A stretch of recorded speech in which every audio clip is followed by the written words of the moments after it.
Like so many of you, I've experienced many types of betrayal, but the hardest one to get over wasn't a lie or an affair. It was realizing slowly over time that the person I trusted wanted me to doubt myself. That version of me that was confused, small, and walking on eggshells was easier to control. And all of this didn't happen all at once. You see, it takes dozens of smaller betrayals to get to that point. So today I'm exposing 5 of those subtle betrayals, the ones that don't look like abuse outright. But I promise you, they leave the deepest scars. And if you're not sure how deep this goes for you, there's a free quiz linked below. It'll help you get clear on what's keeping you stuck and what to do next. My name is Christina, and after years of love bombing, discards, and manipulation, I finally broke free from that cycle. And now I help survivors like you make sense of it all and help you build back stronger. So let's get into it, because the first betrayal is one most people never see coming. They mirror you to disarm you. So imagine you're sitting in a cafe telling a stranger your life story. You've only known them for about an hour, but something about them just feels safe. They nod at all the right moments. They've had eerily similar experiences to you. They get you, and you don't know it yet, but you're being profiled. Both the FBI and the CIA have trained operatives for decades in this exact method, mirroring verbal patterns, pacing your body language, and echoing your stories, all to create an illusion of connection so they can gain influence without any resistance. And now here's the most important part that most people miss. Narcissists do the exact same thing. They mirror you in the early stages to make you feel understood. They study your fears, your dreams, the way you want to be loved. And they reflect it back so convincingly that you swear it must be real. But it's not love. It's a setup. So when the love bombing ends and the manipulation begins, it doesn't just feel like betrayal. It feels like emotional whiplash. Because you thought they knew your soul. And maybe they did. But only so they could take it apart. And if this landed, let me know in the comments. Have you ever had that moment when someone seemed to know you too well, too fast? And here's what makes this kind of betrayal so effective. Mirroring isn't inherently manipulative. We all do it, especially when we feel a genuine connection. You lean in when they lean in. You pick up on their phrases. You share more when they share back. It feels natural because biologically it is. Our brains are wired to seek out familiarity. It signals safety. And when someone mirrors us, our nervous system responds with openness, even trust. But narcissists take that natural wiring and they exploit it. They don't mirror to bond, they mirror to gain control. And not every narcissist consciously knows what they're doing, but regardless of their initial intentions, they are intentionally using these tactics to get closer to you faster. So if you've ever looked back and thought, how did I get pulled in so fast? This might be why. It wasn't weakness, it was biology.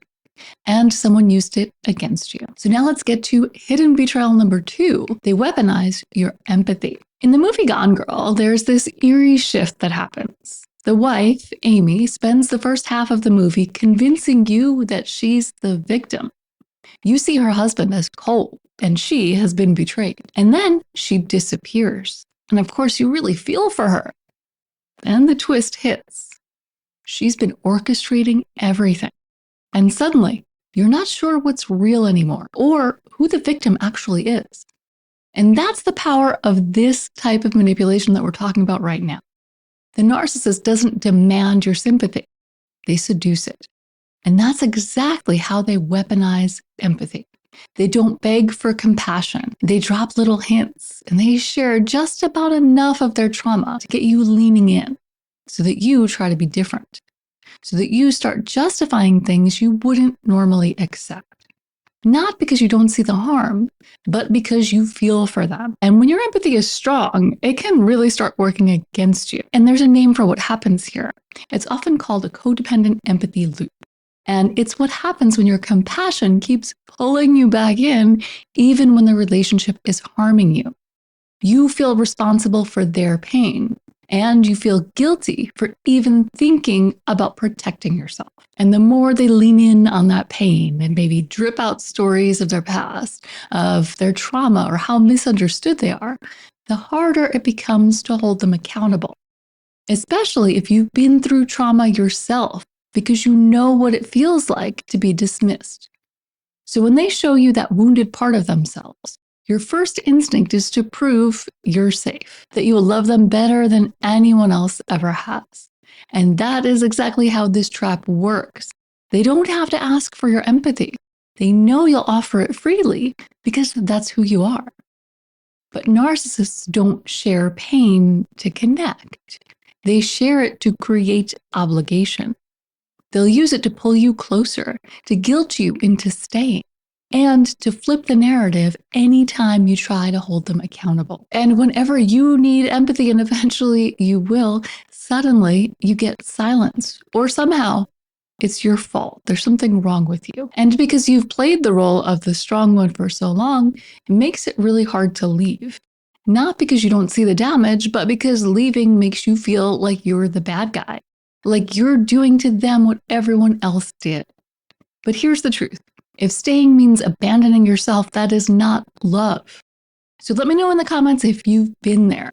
This kind of empathy trap, it keeps so many people stuck, and it's one of the hardest to recognize for what it really is. So now let's get to the next hidden betrayal. They used your loyalty against you. So in behavioral economics, there's a term called the sunk cost fallacy. Maybe you've heard of it. Essentially, it means the more you invest in something, whether we're talking about time, money, or energy, the harder it is to walk away, even when it's clearly not working. And narcissists don't just know this, they use it. And that's why they don't just make you feel connected, they make you feel committed, like you've already gone too far to turn back. And they don't do it with logic. They do it emotionally by tying your loyalty to the future they keep promising, but never deliver. And that's what we call future faking, when someone paints a vivid picture of what's coming to keep you invested in that and not what's happening right now.